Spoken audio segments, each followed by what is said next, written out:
पार्वती पते हर हर महादेव। राधे राधे। अगर आप 16 सोमवार का व्रत करना चाहते हैं तो माघ के महीने से या सावन के महीने से या कार्तिक के महीने से शुरू कर सकते हैं, ताकि आपकी मनोकामना शीघ्र पूर्ण हो सके। किसी भी विशेष प्राप्ति के लिए आप 16 सोमवार के व्रत किए जाते हैं। इस दिन भगवान शंकर जी को और माँ गौरी का पूजा किया जाता है। तो 16 सोमवार का व्रत बहुत ही कठिन माना जाता है। इस व्रत में नमक का सेवन नहीं कर सकते हैं और आप एक ही समय प्रसाद ग्रहण कर सकते हैं। और प्रसाद ग्रहण करने के कुछ नियम भी होते हैं जो वीडियो में आपको बता चुके हैं। सोमवार को सुबह जल्दी उठकर स्नान आदि कर पूजा किया जाता है। 16 सोमवार का व्रत में पूजा कैसे की जाती है इसके विधि हम देख लेते हैं। तो एक चौकी लगाएंगे और इसके ऊपर सफ़ेद रंग का चादर लगा लेंगे। उसके बाद कुछ फूलों से आसन लगाएंगे। तो अब शिव जी को विराजमान करेंगे। आपके पास शिव जी का, गणेश जी का या कार्तिक जी का या पार्वती जी का फोटो हो तो साथ में आप लगा लें। देखिए एक प्लेट ले लिए हैं और इसके ऊपर बेलपत्र रखेंगे। बेलपत्र के ऊपर जो शिवलिंग बना है, जो पार्थिव शिवलिंग, जो विराजमान कर लेंगे। अब इसके बाद सबसे पहले हम दिया जलाएंगे। दीप प्रज्वलित करेंगे।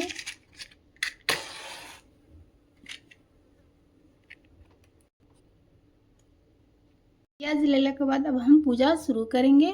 जब भी शिव भगवान को पूजा की जाती है तो गंगा जल का विशेष महत्व होता है। जब भी आप शिव भगवान का पूजा करें फिर आप गंगा जल से आप छिड़काव कर लें।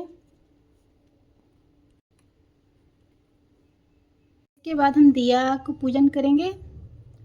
तो सबसे पहले रोड़ी लगाएं, फिर अक्षत, फिर आप फूल चढ़ाएं। दिया के पास फूल भी चढ़ाया जाता है। साथ में ही शिवलिंग को जल अभिषेक करेंगे। हम जो भी जल लेंगे इसमें गंगा जल जरूर मिलाएंगे। तो सबसे पहले हम गणेश जी को जल चढ़ाएंगे, फिर कार्तिक जी को जल चढ़ाएंगे, अशोक सुंदरी जी को जल चढ़ाएंगे, फिर शिवलिंग के ऊपर जल चढ़ाएंगे। अगर आपके पास कच्चा दूध है तो आप दूध से भी अभिषेक कर सकते हैं।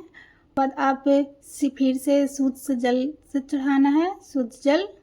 इस तरीके से 3 बार हमें अभिषेक करना होता है। तो आप लोग 16 सोमवार के व्रत में शिवलिंग का अभिषेक करना बहुत ज़रूरी होता है। उसके बाद चंदन से तिलक करेंगे शिव जी को।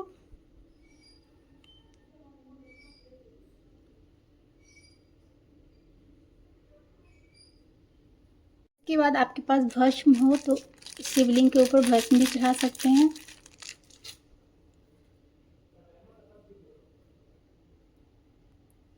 और अगर आपके पास फोटो हो उनके ऊपर भी आप चढ़ा सकते हैं। उनके ऊपर भी चंदन आप लगा लीजिए। अब शिवलिंग के ऊपर आप रोली से भी टीका लगा सकते हैं। भगवान शिव को आप उजले फूलों से आप माला बनाकर चढ़ा सकते हैं और साथ में आप उजले फूल आप भोले बाबा के ऊपर चढ़ा सकते हैं।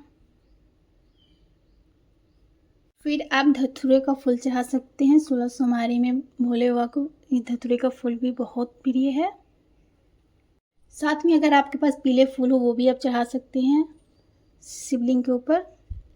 और अगर आपके पास धतूरा का फल हो वो भी चढ़ा सकते हैं। भोले बाबा को 16 सोमवारी में ये भी चढ़ता है। भोले बाबा को सारे प्रिय फूल चढ़ता है, आप जरूर चढ़ाएं। और अकमन का भी फूल आप जरूर चढ़ाएं। भोले बाबा के ऊपर आपके धतूरे का, अकमन का या फिर जिस चीज़ का भी रहता है भोले बाबा पर जरूर चढ़ाएं। वस्त्र रूप आप कलावा चढ़ा सकते हैं। अगर आपके पास जनेऊ है तो आप जनेऊ भी शंकर जी के ऊपर आप चढ़ा सकते हैं। के बाद हम अक्षत चढ़ाएंगे और अक्षत कभी खंडित नहीं चढ़ाया जाता बाबा भोलेनाथ के ऊपर। इसके बाद हम बेलपत्र चढ़ाएंगे। बेलपत्र के ऊपर आप चंदन से टीका लगा दें तीनों पत्ता पे इस तरीक़ा से।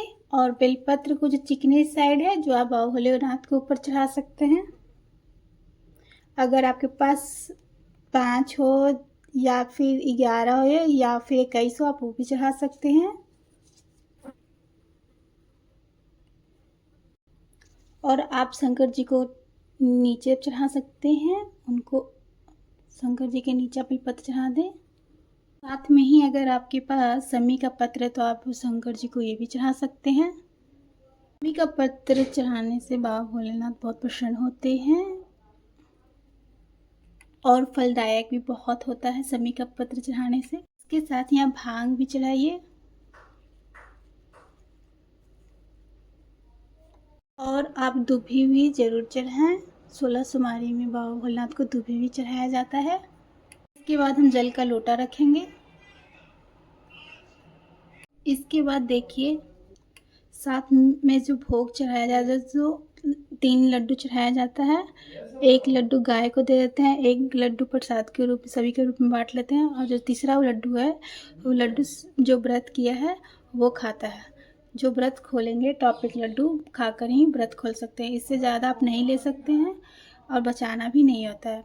तो जब भी आप लड्डू बनाएं तो साइज से बनाएं जो आप खा सके। हम ये 3 लड्डू हमें चढ़ाना होता है बाबा भोलेनाथ के ऊपर। जैसा कि मैंने आपको बताया, जो 1 लड्डू आप खाएगा जो व्रत खोलने समय, और उसी समय आप पानी पी लेना होता है। उस समय आप लड्डू खा सकते हैं। शाम के समय में व्रत खोलना होता है और 1 लड्डू आप गाय को खिलाएंगे और 1 प्रसाद के रूप में बांट ले सकते हैं।